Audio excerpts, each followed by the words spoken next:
Hi friends, இன்னைக்கு நம்ம சேனல்ல நம்மளோட லைஃப்க்கு யூஸ்ஃபுல்லா இருக்க மாதிரி சில சூப்பரான டிப்ஸ் தான் உங்களோட ஷேர் பண்ணிக்க போறேன். இது எல்லாமே ரொம்ப ஷார்ட் அண்ட் ஸ்வீட்டான டிப்ஸ் தான். பட் வாழ்க்கையில நிறைய இடங்கள்ல உங்களுக்கு உதவ போகுது.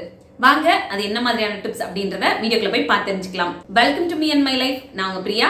வீடியோக்குள்ள போறதுக்கு முன்னாடி ஒரு சின்ன ரிக்வெஸ்ட். நீங்க இந்த வீடியோ பார்த்துட்டு இருக்கும்போதோ இல்ல பார்த்து முடிக்கும் போதோ இதுல இருக்க கண்டென்ட் உங்களுக்கு பிடிச்சிருந்ததுன்னா மறக்காம வீடியோ கீழ இருக்க லைக் பட்டனை கிளிக் பண்ணிக்கோங்க. அப்படி நீங்க கொடுக்க போற அந்த குட்டி குட்டி லைக்ஸ் எல்லாமே இன்னும் நல்ல நல்ல கண்டென்ட்ல நான் உங்களோட ஷேர் பண்ணிக்கிறதுக்கு எனக்கு கொஞ்சம் மோட்டிவேட்டிங்கா இருக்கும்.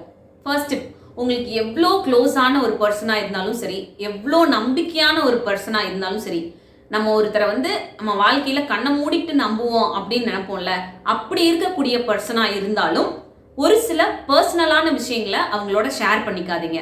இப்போ இருக்க காலகட்டத்தில் யாரு எப்போ எந்த சூழ்நிலையில எப்படி மாறுவாங்கன்னே சொல்ல முடியாது. நம்ம நம்பி சொன்ன ஒரு விஷயத்த நமக்கு எதிராகவே ஒரு டைம்ல திருப்புறதுக்கும் வாய்ப்புகள் இருக்கும். அப்போ நான் அவங்கள நம்பி தானே சொன்னேன் அப்படின்னு சொல்லி புலம்பியும் ஒரு பிரயோஜனமும் கிடையாது. ஸோ அதனால எவ்வளோ க்ளோஸான ஒரு பர்சனா இருந்தாலும் சொல்ல வேண்டிய விஷயங்கள், ஷேர் பண்ண வேண்டிய விஷயங்களை மட்டும் பண்ணுங்க. சில பர்சனலான விஷயங்களை எப்பவுமே உங்களுக்குள்ளேயே நீங்க வச்சுக்கிறது தான் ரொம்ப பெட்டர். அது உங்க வாழ்க்கைக்கும் நல்லது. செகண்ட் டிப், வாழ்க்கையில மீண்டு வர முடியாத பிரச்சனைகள் அப்படின்னு எதுவுமே கிடையாது. நம்ம லைஃப்ல ஏதோ ஒரு சின்ன பிரச்சனை வந்துட்டாலே அவ்வளோதான், என் லைஃப் முடிஞ்சிச்சு, என்னால் இதுல இருந்து வர முடியாது, என் மைண்டே ரொம்ப ஸ்ட்ரெஸ் ஆகுது, டிப்ரெஷன் ஆகுது அப்படின்னு சின்ன சின்ன விஷயங்களுக்கெல்லாம் இப்போ சொல்ல ஆரம்பிச்சிட்டோம்.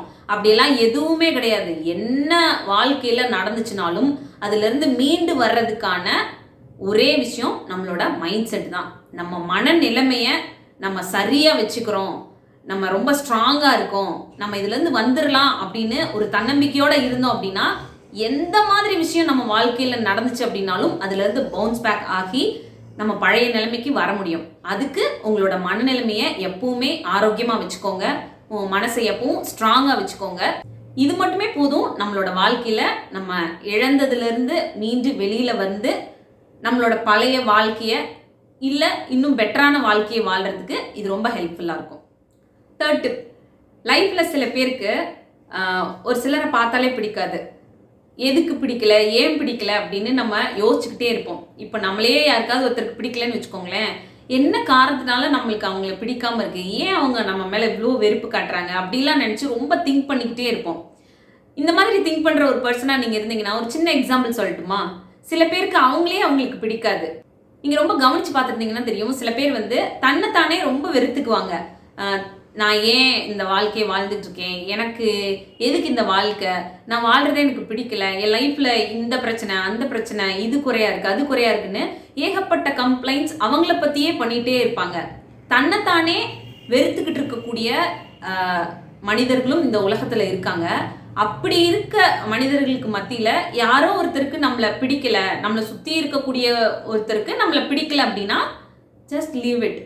ஓகே, அவங்களுக்கு நம்மளை பிடிக்கல, ஏதோ ஒரு காரணத்தினால பிடிக்கல, அதை பத்தி நம்ம ஏன் ரொம்ப ஆராய்ச்சி பண்ணிக்கணும், எதுக்கு அவங்களுக்கு பிடிக்கல, ஏன் பிடிக்கல, என்ன பண்ணா பிடிக்கும் அப்படின்லாம் ரொம்ப திங்க் பண்ணீங்கன்னா டைமும் வேஸ்ட்டு, நம்மளோட மன ஆரோக்கியமும் கெட்டு போயிடும். ஸோ அதனால யாருக்காவது அவங்களை பிடிக்கலன்னா ஓகே, பிடிக்கல, நம்ம வேலை என்ன, நம்ம வேலையை பார்த்துட்டு அப்படியே மூவ் ஆன் பண்ணிட்டு போயிட்டே இருப்போம். இந்த ஆராய்ச்சியெல்லாம் நம்ம வாழ்க்கைக்கு தேவையில்லை அப்படின்னு சொல்லிட்டு போயிட்டீங்கன்னா நம்மளோட மனநிலைமைக்கும் நல்லது, நம்ம வாழ்க்கைக்கும் ரொம்ப நல்லது. ஃபோர்த் டிப், ரொம்ப பொய்யான உறவுகளுக்கு மத்தியில இருக்கிறத விட தனியா இருக்கிறது எவ்வளவோ பெட்டர் அப்படின்றத எப்பவுமே மைண்ட்ல வச்சுக்கோங்க.